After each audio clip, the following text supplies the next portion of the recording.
ಅವಾಗ ನಾನು ಏನ್ ಮಾಡ್ತಿದ್ದೆ, ಸ್ವಲ್ಪ ನಾನೇ ಟೈಲರ್ ಹತ್ರ ಸ್ವಲ್ಪ ಬೂಟ್ ಕಟ್ ಎಲ್ಲ ಫುಲ್ ಹಿಂಗೆ ರಾಜ್ಕುಮಾರ್ ಹಾಕೊಂತಾರೆ ಗೊತ್ತಾ ಹಿಂಗೆ, ಬಂದ್ ಹಿಂಗ್ ಬೆಲ್ ಆತರ ಎಲ್ಲ ಹಾಕೊಂಡು ಈ ತರ ಎಲ್ಲ ಸ್ವಲ್ಪ ಕ್ರೇಜ್ ಇತ್ತು. ಒಂದೆರಡು ಪ್ಯಾಂಟ್ ಹೊಲ್ಸಿದ್ದೆ. ನಮ್ಮ ತಾಯಿ ನಾನು ರಾತ್ರಿ 11 ಗಂಟೆವರೆಗೂ ಕಲರ್ ಪೇಪರ್ ಎಲ್ಲ ತಂದು ಗಮ್ ತಂದು ಆ ಶೂಗಳಿಗೆಲ್ಲ ಕಲರ್ ಪೇಪರ್ ನಮ್ಮ ತಾಯಿ ಎಣ್ಸಿದ್ದಾರೆ. ಇನ್ನು ಕಣ್ಮುಂದೆನೆ ಇದೆ ಸೀನ್. ಆಮೇಲೆ ಟಿ ಶರ್ಟ್ಗೆಲ್ಲ ನಾನೇ ಡಿಸೈನು, ನಾನೇ ಟೈಲರ್ ಆಗ್ಬಿಟ್ಟಿದ್ದೇನೆ. ಆ ಕಲರ್ ಪೇಪರ್ ಎಲ್ಲ ಡಿಸೈನ್ ಕಟ್ ಮಾಡಿ ಗಮ್ಮಕ್ಕೆಲ್ಲ ಅಂಟಿಸೋದು.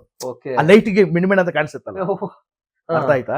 ನಮ್ ತಾಯಿಯವರೆಲ್ಲ ಪ್ಯಾಂಟ್ಗೆ ಈ ಸೈಡ್ ಅಲ್ಲೆಲ್ಲ ಒಂದು ಲೈನಿಂಗ್ ಮಾಡಕ್ಕೆ ಆ ಕಲರ್ ಪೇಪರ್ ಬರುತ್ತಲ್ಲ, blue green gift cover pack ಮಾಡ್ತೀವಲ್ಲ ಅದು.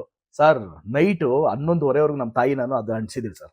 ಬಟ್ಟೆ ಕೊಟ್ಟಿಲ್ಲ, ಬಟ್ಟೆ ಸಿಗ್ಲಿಲ್ಲ ಅಂತ ಆರ್ಕೆಸ್ಟ್ರಾ ಕರೆದು ಬಿಟ್ಟಿದಾರಲ್ಲ.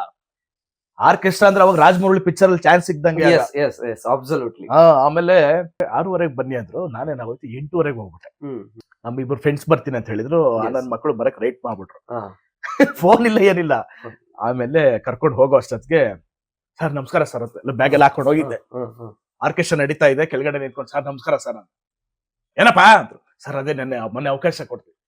ಎಷ್ಟ್ ಟೈಮು, ಎಷ್ಟ್ ಗಂಟೆಗೆ ಬಂದಿದೆ ಅಂತ ಬೈದ್ಬಿಟ್ರು. ನಿಂತ್ಕೊ ಸುಮ್ನೆ ಅಂತ. ಲಾಸ್ಟ್ ಕುಲದಲ್ಲಿ ಕೀಳ್ಯಾವುದು 12 ಗಂಟೆ ಆರ್ಕೆಸ್ಟ್ರಾ ಮಾಡೋರು, 1 ಗಂಟೆ ಮಾಡೋರು. 12 ಗಂಟೆ ಆಗಿದೆ. 12 ಗಂಟೆವರೆಗೂ ನಾನು ಹಿಂಗೆ ನಿಂತಿದ್ದೆ.